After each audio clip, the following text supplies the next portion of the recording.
If you need any Ultimate Team coins, head over to footcoinking.com. There's a link in the description, and if you use my discount code CHES, C-H-E-S, as you can see on screen, you'll actually now get a 10% discount for the rest of FIFA 14.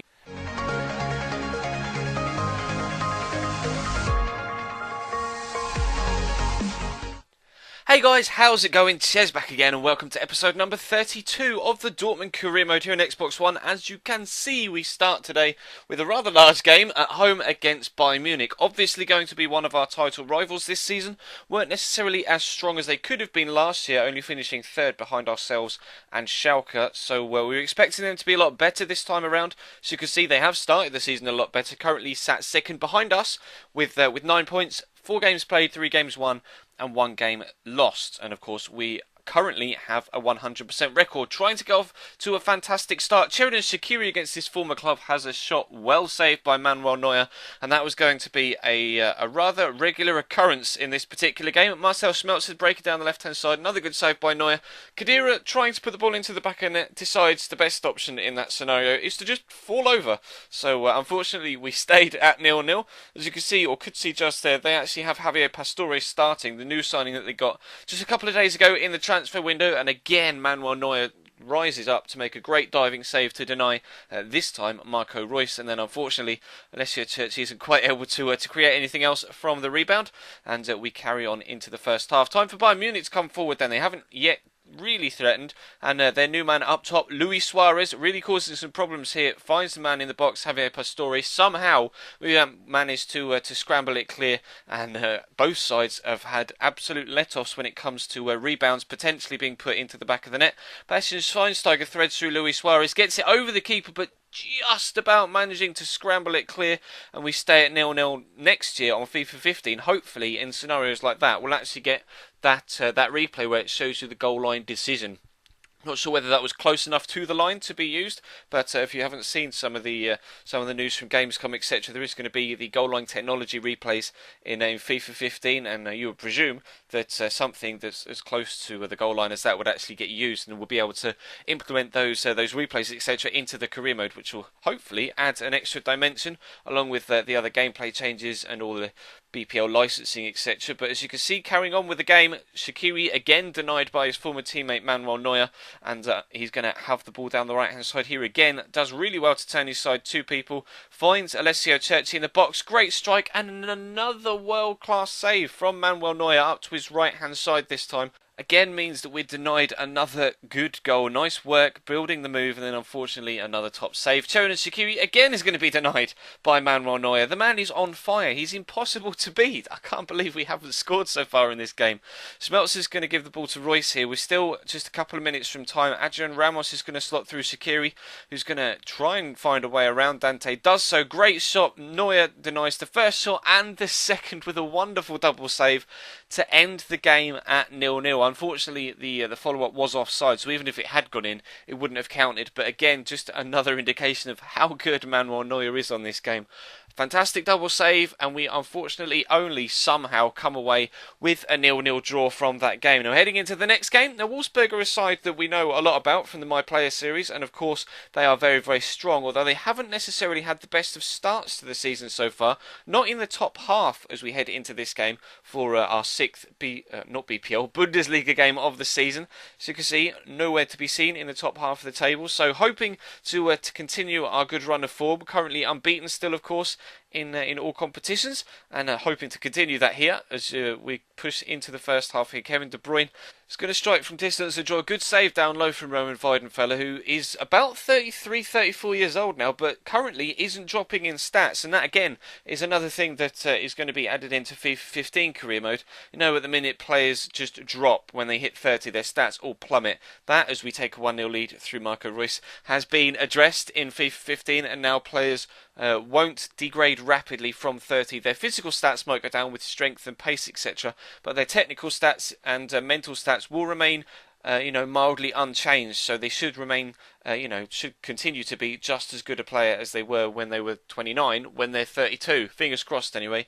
And of course, players like Andrea Pirlo that stave off not relegation, stave off retirement, etc. That'll be filtered into FIFA 15 as well, and players won't necessarily just hit 33 and then go, you know what, I'm going to retire. You can actually have players, continue into their mid to late 30s, which again is nice to see. Another addition that perhaps we as a community have called for career mode, and EA are listening to us. But as you can see, into the second half now, Chelsea has a great opportunity to make it 3-0, and we don't take it. Royce already on a hat-trick. He scored 2 so far in the first half, and Perisic is pushing into the box here, finds Kevin De Bruyne, and this finish is ridiculously good. That first touch to knock it away from the defender, and then on his weaker left foot to get the angle and pace to get it back across the goal is actually particularly impressive. You see the first touch here, and then to pull it back like that with his left foot.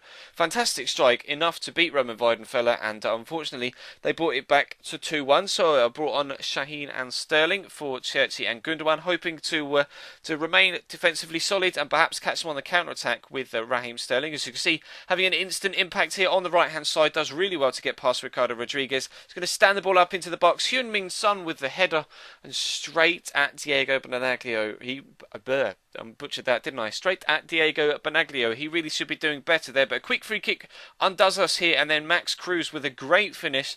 Again, another really, really good first touch and first time strike does the goalkeeper. Can't quite get his feet set in time, and again, you'll be able to see from the replay, it's really accurately pinpointed and arrowed into the corner, and with the man in front of him, goalkeeper couldn't really react in time, and they brought it back to 2-2, and unfortunately, we were only going to get a point from this game as well, so dropping points in both of today's opening games. And we'll be disappointed not to come away with maximum points, to be completely honest, having so many chances against Bayern and then completely throwing away a 2-0 lead against Wolfsburg. But we can't, get downhearted by it. We need to bounce back in this game against Inter in the Champions League. Our first Champions League game of the season, and you'll be able to see in a second that the other teams in our group are Benfica and actually Red Bull Salzburg, who we beat on our way to the Europa League trophy last season. Of course, we won that particular competition, and we've already played Inter once this season in a friendly. Of course, if you remember, Heung-min Son actually scored a hat-trick. I didn't start with him in this game this time. I started with Adrian Ramos, so you can see striking the post here in the opening few minutes, and then unfortunately his follow-up header is well blocked by Ranocchia.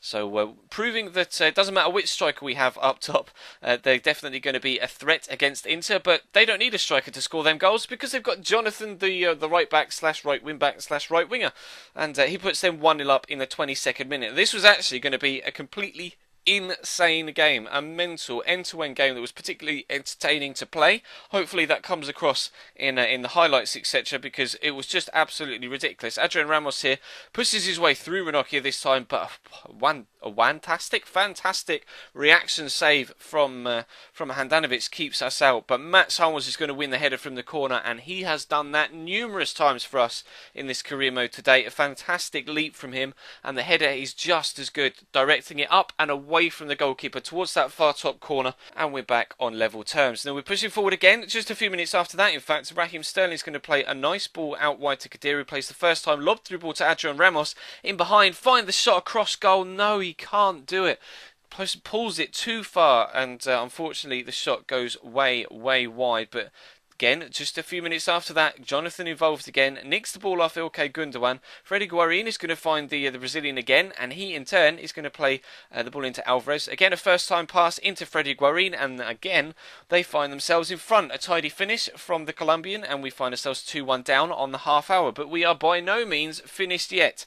As you can see, just 5 minutes after we went behind again, Adrian Ramos is played through. Fantastic shot, well saved again by Handanovic. We're going to pick up another corner, and this time it's going to get whipped in by Marco Reus again, and rather than Mats Hummels go up to win the header, it's going to be Nevan Subotic, and anything one centre-back can do, the other centre-back can do just as well, if not better. Again, the technique on this header and the accuracy to get it up into the corner is absolutely superb. You'd expect this sort of stuff from strikers, a good aerial striker, perhaps someone like Alan Shearer, who's going to be added into FIFA 15 as a legend. But fantastic headers from both of our centre-backs coming to our rescue when we needed them, and Royce playing the ball over the top to Raheem Sterling. Great turn inside, skips past the man, and a left-foot finish into the far top corner means on the hour mark, Raheem the Dream gives us a 3-2 lead, and for the first time we're in front in this tie. We're heading in towards second half stoppage time now, as you can see, 88th to 89th minute. What happens here, I have absolutely no words for. I will just let it play out. That happened. That actually fucking happened. We go 3-2 up, and then with 2 minutes left, I just play the ball back to my goalkeeper to try and waste some time, and just watch him. The ball's coming straight to his feet, and rather than take a first touch, he's just going to turn and watch the ball roll past him and into the back of the net. Absolutely fucking fantastic. Thank you very much, Bernd Leno. You're a complete cock. But hopefully, with FIFA 15 and this new advertised goalkeeper AI that they've rewritten and the system, hopefully that sort of thing won't happen in FIFA 15, but I guess we'll have to wait and see. Churchy, though, plays the ball into Ramos, and watch him make the secondary run around the corner, finds himself returning it, and Alessio Churchy puts us back in front. We go 3-3 in the 90th minute through a horrendous goalkeeping error, and then Alessio Churchy goes up the other end and scores a 90th minute winner. I could not believe that either of those things happened, but as you can see from the stats, we definitely deserved the win. I'm just glad that in the end we were eventually able to get it, and we deserved the win from all of the games in today's episode, although unfortunately 2 draws in the league mean that our lead at the top has dropped to just 1 point. Hanover, Bayern and Bayer Leverkusen all on 13 points. Extremely close at the top of the table, as you can see. Unfortunately for Freiburg and Kaiserslautern, still yet to get off the mark with a win, but they do have a couple of draw points to their name, although they're still losing more than they're getting any other points from. But still, that's going to bring this episode to a close, guys. Apologies for the really awkward commentary today. It's all over the place. I'm still not really feeling 100%, still bunged up and having problems with my throat, etc. So I hope you guys enjoyed regardless of that. And if you did, feel free to hit the like button. If we could hit over 200 again, that would be absolutely superb. Of course, if you did enjoy it and you aren't subscribed to the channel already, then hit that subscribe button. Be an annotation on screen, as you can see, or a link in the description. Links on screen as well to the previous episode if you missed that. And also in the description, you'll find links to my Twitter, to my Facebook, and to my Instagram if you want to follow me or add me on any of those social platforms. And of course, to the FIFA 15 career mode vote as well. Almost 4,000 votes on that now, which is absolutely superb. So if you haven't had your say yet, then definitely do so. But that's all for today. Thank you very much for watching, guys. I'll see you tonight with Luis Suarez's Road to Redemption, and then we'll be back tomorrow with more My Player.